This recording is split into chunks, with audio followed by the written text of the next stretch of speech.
Let's make an Italian herbs and cheese sourdough loaf. You need 50 grams of bubbly active starter. Then you need 350 grams of warm water, 12 grams of salt, and 500 grams of your favorite bread flour. I use King Arthur.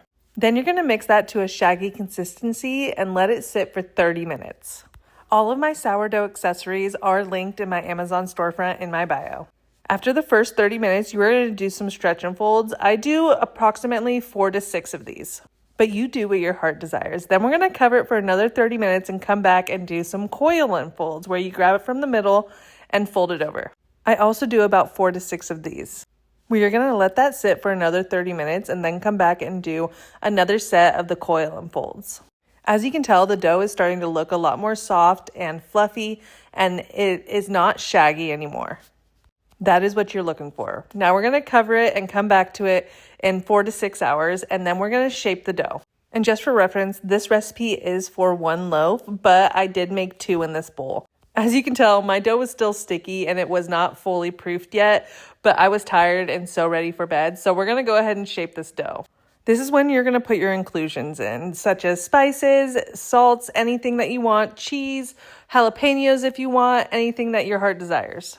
I'm going to add some oregano, some thyme, this Mrs. Dash salt-free table blend. I also love to add rosemary, but I totally forgot. Then you add your cheese of choice and fold it in. Add as much cheese as your heart desires. It is so much better with more cheese. This loaf was really hard to shape with the inclusions just because it was still so sticky and it wasn't fully proofed yet. I definitely wish I was able to add more cheese to it, but it still turned out great. But more cheese, the better. And definitely add rosemary. That kind of makes or breaks it, honestly. I'll put the recipe down in the description, but let me know what you think about this recipe if you try it. Also, if you want to get started on making your own sourdough, I have some dehydrated sourdough starter that I can send you for a small cost. I'm going to give it a slight score, and then I'm going to do the bread pan method, so I'm going to place another bread pan on top of it. I cooked this at 400 for 40 minutes, and that is just how we like our bread. We like ours a little bit more doughy and not super duper crunchy, but you can adjust the time to how you like your bread.